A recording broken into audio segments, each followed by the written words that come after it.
What's up, LEGO builders? Welcome back to Coconut Brick Studios. When it comes to clone bases, I've built a few. Well, let's be real, I've built an unhealthy amount, but no matter how cool or lame most were, they all had one thing in common. They were on land. And I know typically the ground is an ideal place to build something, but I haven't really explored other locations and biomes like the ocean. So it's time to set sail as I build a deep sea clone base under attack and discover the unique challenges that come along with that. That being said, throw on those Star Wars floaties you have hidden in the closet. Don't forget to execute Order 66 on that like button, and let's get started. I'm sure everyone's pumped to see what an underwater clone base will look like, but first I need to build the sea floor. Terrain and foliage will be a major factor in selling this as an underwater base, since it's going to be hard enough to build something that looks like it's underwater without any water, unless I decided to take this into the bath with me, but you're not getting that video for free.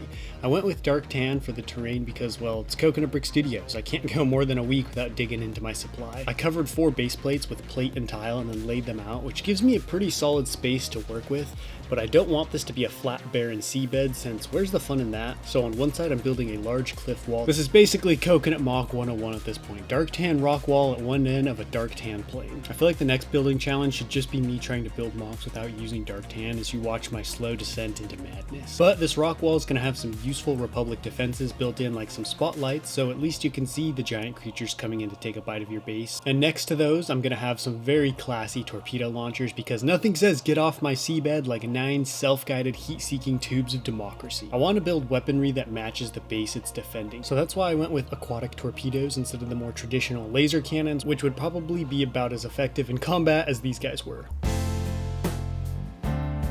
Also, I don't want to just build the same things over and over in these videos, so I want to take advantage of this new location to try some new builds, and torpedoes and rockets are not something seen very often in Star Wars, but make a lot of sense in these watery depths, especially when you see what's lurking out there in a little bit. Normally, when doing rock work, it's a separate part of the mock and not very interactive, but I thought it would be cool to have some of the clone base defenses built into the wall behind it. That way, the cliff is not only acting as a natural defense to the rear, but part of the actual base. And with that, the terrain is mostly done. Now it's time to get wild with a clone base. Starting with a basic rectangular shape with some wedge plates rounding out the corners a little. I know it's Lego, but I'm doing my best to not build a Minecraft submarine over here. I matched those corners with some angled bricks, since not only do I want to build something that looks cool, but most aquatic ships and vehicles are roundish and somewhat streamlined to be able to move through the water easier. But trust me, this thing won't be winning any races anytime soon, unless it's going up against Disney trying to put out a decent Star Wars show. As you may have guessed, this is going to be a mobile submersible base that cruises around underwater, touching down when it's found a good location to provide intel or test out large explosives. You might not want to drop on the ground because they might wake up sleeping behemoths. You know, your average military stuff. To keep this build simple but detailed, I'm building 4 panels to make up the side walls, but making sure to include lots of exposed studs on them in order to add greebling later, and because I think exposed studs in the right spots looks really cool, kind of like rivets on a ship. Speaking of greebling, I'm building some escape pods that'll be attached to either side of the ship. These round shapes will help improve the overall design and make this base look more interesting instead of a giant rectangle. On the back, we'll go 3 large engines with translate blue bricks, since, you know, Republic ships be blue. These were kind of a pain to assemble, but are really worth it, since once attached to the ship, we'll give it some much needed detail. That's one thing I do to improve my bases. Instead of trying to come up with weird shapes and complicated looking walls, I just build simple shapes and cover them with smaller builds and greebling, thus giving me a detailed looking base that has a relatively simple foundation and can be easily modified. I added some large rectangular bricks on either side of the escape pods to secure them in place and make the ship look more streamlined. This base will need to touch down at some point, so I stole some support pillars from a base I made a couple weeks ago to build some legs. There may be people out there watching this and wondering, won't the intense pressures of the bottom of the ocean crumple this base like a tin can? Well, let's just say the Republic scientists have figured that out. This is, after all, a galaxy of hyperspace travel and this sweet nectar.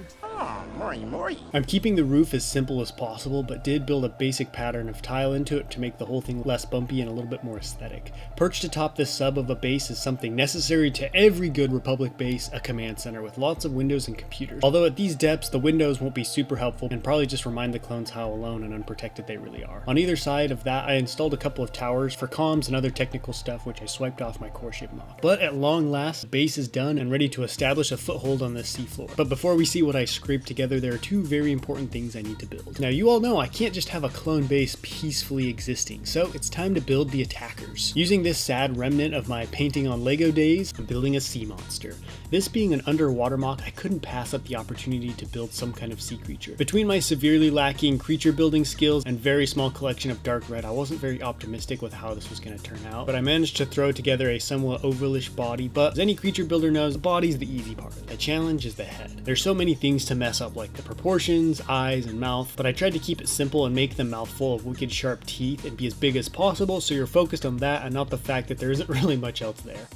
And yes, this thing does look like it climbed out of a 4+ Lego set, scratch that, a Duplo building bin, but I have a complete monster, so on to the next build. One of the Separatists' coolest vehicles has got to be the Trident class assault ship, essentially a metal giant squid with a drill capable of punching through almost anything in a little window, so the droids have a nice view of whatever pitch black depths they're cruising through. The drill/mouth opens after cutting through the hole or wall, opening up, delivering squads of droids to the battle. Kinda like if an MTT sprouted tentacles and had a drill instead of this. I found a real nice angled plate with a hole through the center that'll be the base of mine. I stuck a bunch of inverted slopes to the bottom to give it a rounded tapering appearance, kind of like there are a bunch of metal teeth on the bottom. I then built a very simple drill and secured it to the base via that convenient hole in the middle of the plate. And speaking of giant squid, the winner of my last Mon contest, Colin Bricks, built a really cool Trident class assault ship, which you can check out on his YouTube channel. This is basically a creature build even though it's an actual ship, but thankfully I have plenty of reference material this time, so it should turn out better than the last build. If I had had more dark red parts and more time, I might have tried to build the Gooberfish native to Naboo, but that would have made this a Naboo mock, and then I would have had to add Gungans and people would have gotten mad since apparently I build Naboo too often. I built some long tentacles for grabbing and tickling depending on who's at the other end of them and slapped those on the hole, and you know what? This thing actually turned out pretty good. It's bigger than I was expecting, and while it's no 18+ set material, at least it's not Technic.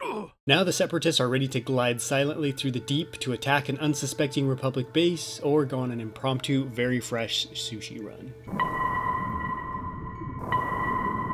Now it's time to talk minifigs. I can't just have my clones charging into battle like normal, so I built these underwater speeders, kind of like what we see jetting around in the Mon Cala campaign. I don't have any clone diver minifigs, so I'm using regular P1s and pretending they have built-in breathing apparatuses and that they're definitely not holding their breath for the entire battle. Everything is sitting on trans-clear bricks to capture an ethereal floating look as they swim around. We know Kit Fisto is quite the swimmer, so he'll be leading the Republic forces, but unfortunately I don't have a shirtless torso for him to show off those chiseled abs, just boring Jedi robes. Because the mock is located on the seafloor, there's little to no light, so the plant life will be a little sparse and different from what we normally see, but I really need some color to spice up this beige wasteland. These red pumpkins make for great aquatic looking plants. I have a couple more accessories to add, and then we're ready to take a dive and see how my underwater base in battle turned out. What started out as a typical, if not boring morning for this research and development base deep beneath the waves has quickly turned into everyone's worst nightmare.